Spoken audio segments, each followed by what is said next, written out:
Hello and welcome to Just One More Watch. Welcome to a slightly longer than usual preamble. In fact, this one is a borderline rant. Today I'm going to review the Gravity Alpha GT124 Classic.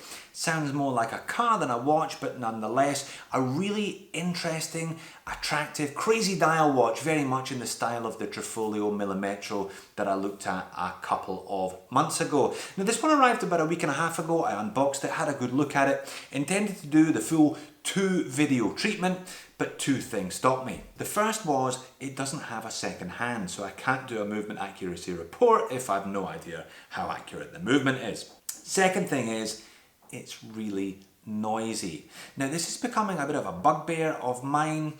You might remember these guys.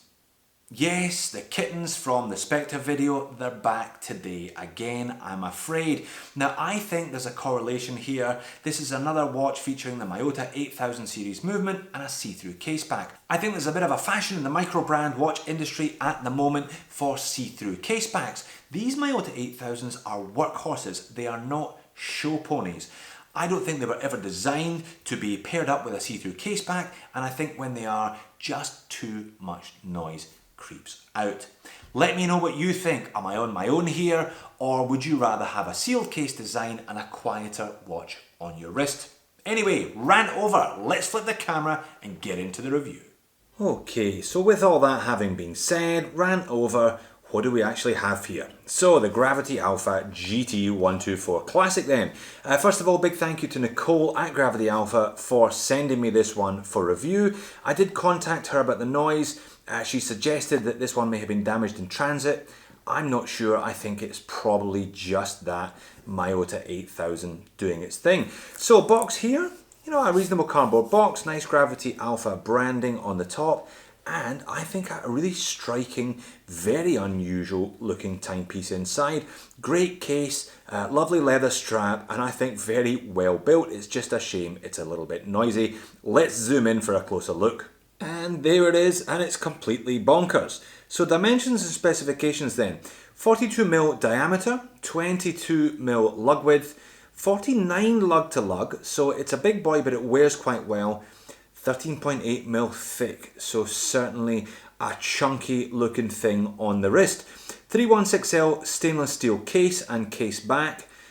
We've got a mineral crystal. Now Gravity Alpha says this one is sapphire coated mineral crystal, so I'm guessing it's somewhere in between a mineral crystal. Not quite as hard as sapphire, but with a little more resilience than mineral crystal.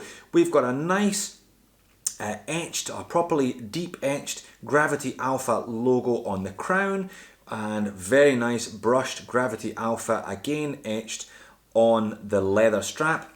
If I flip it round to the case back, really nice polishing on the case itself. We've got again Gravity Alpha, Japanese automatic movement, GT124, 50 meters water resistant and stainless steel, and there we have what I view as the culprit of the piece, the Miyota 8000 movement in the back there. Now it's not a bad movement per se, 21,600 beats per hour, vibrations per hour. It's a 21 joule movement, roughly 40 hours power reserve, and Gravity Alpha are actually quoting a reasonable degree of accuracy with this one. They're claiming -5 to +20, which is a tighter set of parameters than I've expected to associate with this Miyota before.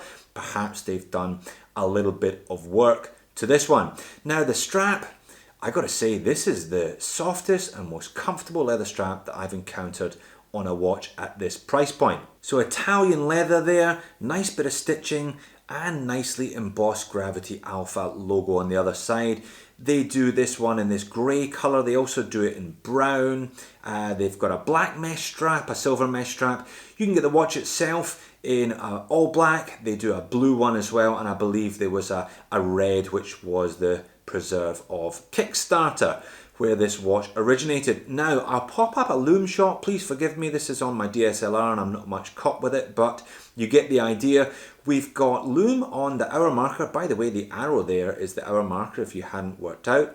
The minute marker is the small dot, and there's also lume around the indices. So the batons and the numerals are all loom filled. So the loom is actually pretty decent. If I pull the crown out, so this Miyota has hand winding, slightly gritty hand wind as always, but that's not a problem, just an observation. No hacking though. So if I pull this one out, the second pop, to adjust the time, you can see what goes on there. That's the minute is the little dot, and the hour is the arrow spinning past it. Those lattices look even more crazy. Time for a close-up. So there we go, that's about as close in as I can get to this one. You can probably work out what's going on.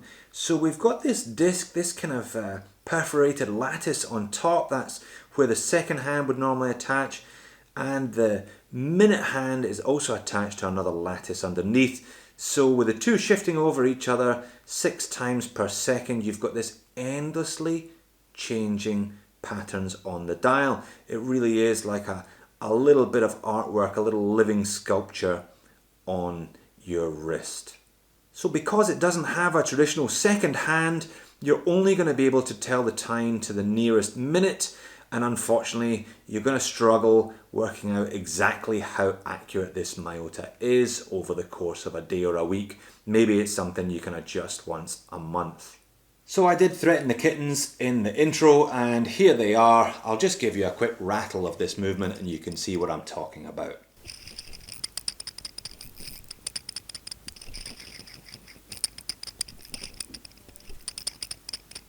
It's a shame because I think it looks great, really interesting design, but still fairly orthodox way of telling the time. You're not having to relearn how to tell the time like the Trifolio Millimetro. You've still got 2 traditional hands. 42mm size on my 7-inch wrist I think looks pretty good. The fact that it is that extra couple of mil I think is an advantage when you've got such a beautiful and interesting series of patterns on the dial. A little bit of dome in that mineral crystal there as well, and generally a very nicely built timepiece. I really do like the case shape. I like the polishing. It's quite a rich polish as well, and as I said, that leather strap, definitely the most comfortable I've encountered on a watch of this price point. And another quick look at the dial to finish. So these are $399 if you're buying them from Gravity Alpha.